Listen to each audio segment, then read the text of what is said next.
মহাবাহু ব্ৰহ্মপুত্ৰৰ ওপৰত নিৰ্মাণ হ'ব আন এখন দলং ব্ৰহ্মপুত্ৰৰ ওপৰত নিৰ্মাণ হ'ব 11 সংখ্যক দলংখন নিৰ্মাণৰ বাবে নিবিদা লাভ কৰিছে L&T কনষ্ট্ৰাকচন লিমিটেডে পুৰণি শৰাইঘাট দলঙৰ পৰা পূব দিশত 83 মিটাৰ ব্যৱধানত নিৰ্মাণ কৰা হ'ব এই দলংখন ব্ৰহ্মপুত্ৰৰ বুকুত দলংখনৰ দৈৰ্ঘ্য হ'ব 1.3 কিলোমিটাৰ আমিনগাঁৱৰ দিশত 2.5 কিলোমিটাৰ দৈৰ্ঘ্যৰে সংযোগ ঘটোৱা হ'ব আগিয়াথুৰি ৰেলৱে ষ্টেচনত একেদৰে জালুকবাৰীৰ দিশত সমানুপাতিক দৈৰ্ঘ্যৰে সংযোগ ঘটোৱা হ'ব কামাখ্যা জংচনত দুখলপীয়া দলংখনৰ ওপৰত যান-বাহনৰ বাবে থাকিব তিনিটাকৈ ট্ৰেক তলৰ খাওলাপত থাকিব ৰেলগাড়ী দ্বৈত ট্ৰেক 2029 ডিচেম্বৰৰ ভিতৰত নিৰ্মাণ সম্পূৰ্ণ লক্ষ্য বান্ধি লৈছে ৰেল বিভাগে দলংখন নিৰ্মাণৰ বাবে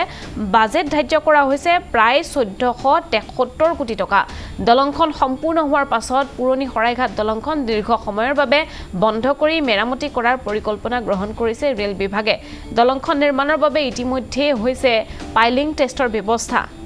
আমিনগাঁৱৰ ৰেলৱে ভূমি দীৰ্ঘদিন ধৰি বেদখল কৰি থকা লোকসকলক দিয়া হৈছে উচ্ছেদৰ জাননী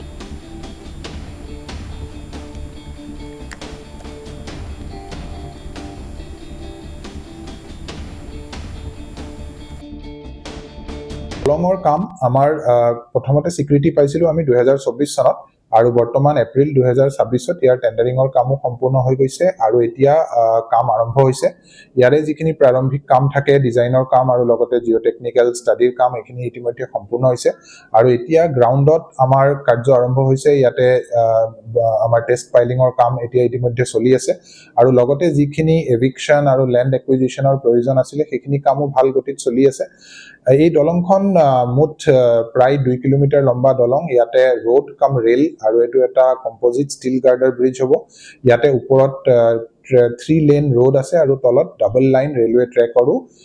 ইয়াতে সুবিধা কৰা হৈছে আৰু এই দলংখন হোৱাৰ ফলত আমাৰ আগিয়াথৰিৰ পৰা কামাখ্যালৈ যোনটো বৰ্তমান সিঙ্গল লাইন সেকশন এটা বাকি আছে হেতু এতিয়া দ্বৈতকৰণ হোৱা সম্ভৱ হ'ব আৰু ইয়াৰ ফলত আমাৰ গোটেই অসমৰ মেইন লাইন ৰেলৱে নেটৱৰ্কটোৰ দ্বৈতকৰণৰ কাম এটা আমাৰ ইতিমধ্যে বঙাইগাঁৱৰ পৰা কামাখ্যা আৰু কামাখ্যাৰ পৰা লামডিং পৰ্যন্ত সম্পূৰ্ণ হৈছে আগলৈ লামডিঙৰ পৰা তিনচুকীয়াৰো কাম চলি আছে আৰু লগতে এইখিনি হোৱাৰ ফলত গোটেই ৰেলৱে লাইনটো ডাবল লাইন হ'ব আৰু তাৰ ফলত বেছিকৈ যাত্ৰীবাহী ৰেল তথা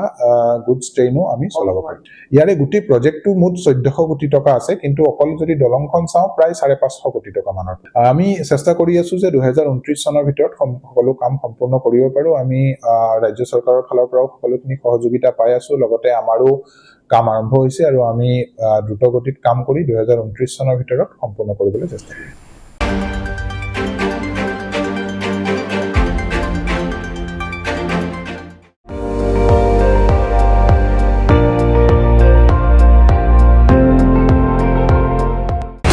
আপুনি চাই আছে ND24